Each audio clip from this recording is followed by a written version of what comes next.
Assalamualaikum warahmatullahi wabarakatuh. Perkenalkan, nama saya Wahyu Septian R, NIM 18043162, akan menjelaskan analisis secara pertumbuhan kinerja perusahaan berdasarkan perbandingan laporan keuangan antar waktu. Yaitu pada saat ini menjelaskan PT Indah Kiat Pulp and Paper Tbk untuk tahun 2017 sampai 2020.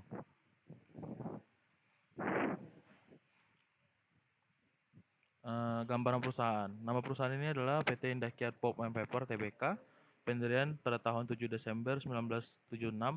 Badan hukum dibuat di hadapan Ridwan Suselo, notaris di Jakarta, yang kemudian diubah dengan Akta Pengubahan Nomor 302 tanggal 30 Mei 1977. Akta Perubahan Nomor 233 tanggal 28 Desember 1977. Akta Perubahan Nomor 151 tanggal 17 Januari tahun 1978, Akta Perubahan Nomor 213 tanggal 25 Januari 1978, yang kesemuanya dibuat di hadapan Poppy Savitri Parmanto SH selaku pengganti Ridwan Suseno. Tahun go public, PT Indah Kiat Go Public tercatat di bursa pada tanggal 16 Juli tahun 1990 dengan nilai nominal Rp1.000 per sahamnya. 2. Lingkup kegiatan operasional perusahaan di bidang industri, perdagangan, pertambangan, dan kehutanan.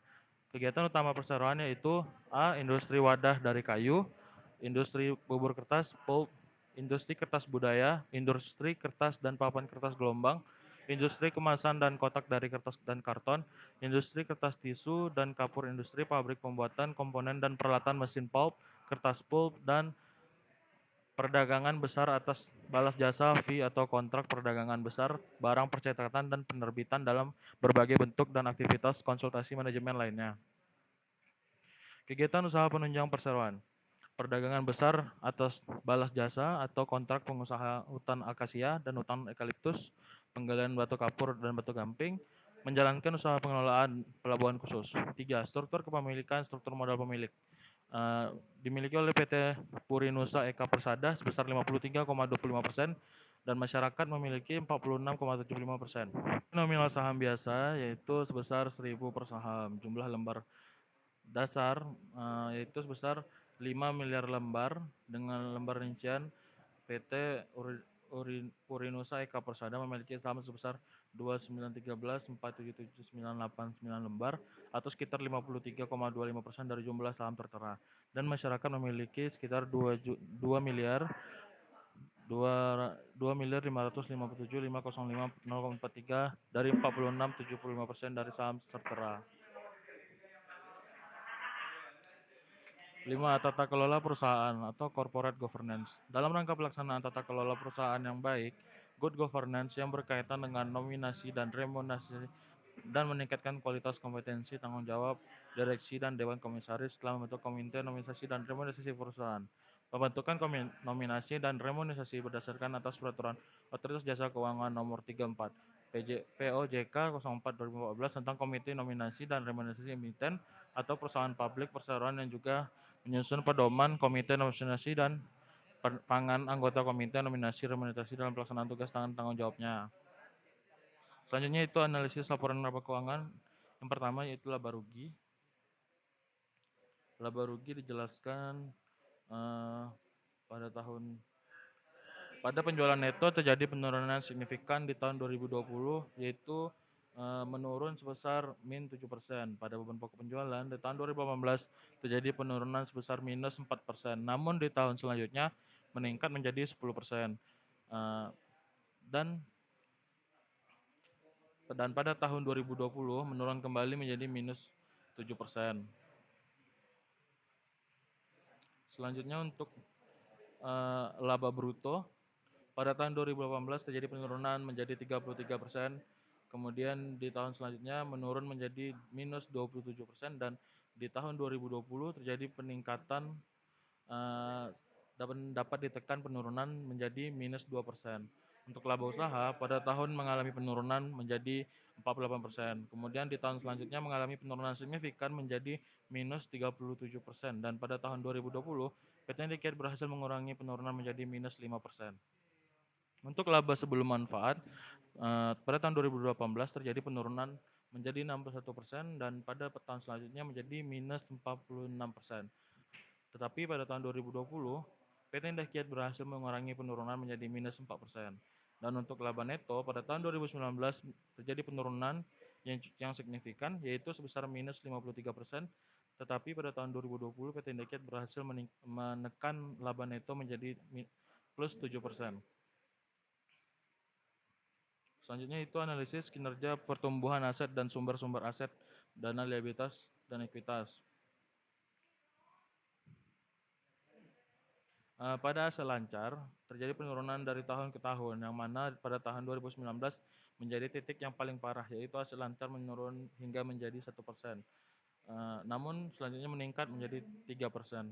Untuk aset lancar di tahun 2017 terjadi penurunan sebesar minus 4%, namun di tahun selanjutnya meningkat menjadi 2%, namun di tahun selanjutnya turun kembali menjadi minus 6%, namun pada tahun 2020 meningkat menjadi plus 3%. Pada total aset terdapat penurunan yang signifikan. Selanjutnya itu pada total liabilitas, jangka pendek dilihat dari tahun ke tahun terlihat adanya penurunan, namun cenderung stabil pada tahun 2020. Kemudian untuk liabilitas jangka panjang pada tahun 2019 terjadi penurunan yang cukup signifikan, yaitu sebesar minus 18%. Dan pada tahun 2020 PT Indakiat bisa menekan penurunan tersebut menjadi minus 13%. Pada liabilitas tahun 2020 terjadi penurunan signifikan, yaitu sebesar 10%, tetapi pada tahun 2020 PT Indakiat berhasil menekan penurunan menjadi plus 6%. Terakhir, analisis kinerja pertumbuhan arus kas. Untuk laporan aktivitas operasi, tahun 2014 mengalami penurunan sebesar minus 18%.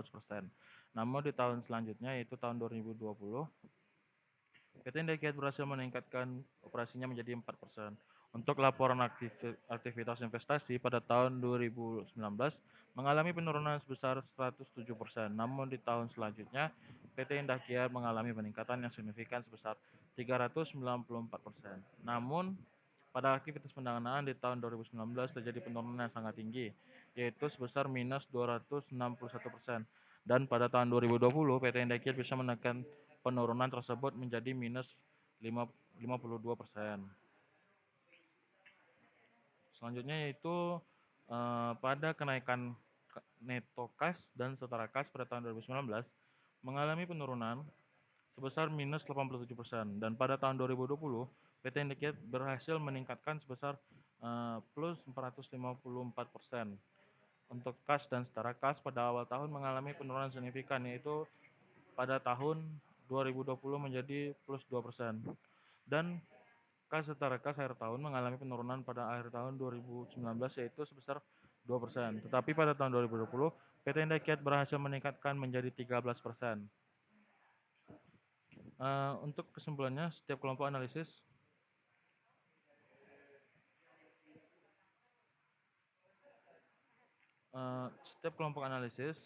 dalam simpulan dijelaskan dampak risiko kerjasama, dampak perusahaan atau implikasi dengan adanya berbagai peningkatan dan penurunan yang tidak terlalu signifikan, PT Indakiat bisa bertahan dari pandemi, meskipun terdapat kerugian yang bisa dihadapi oleh PT Indakiat Tbk.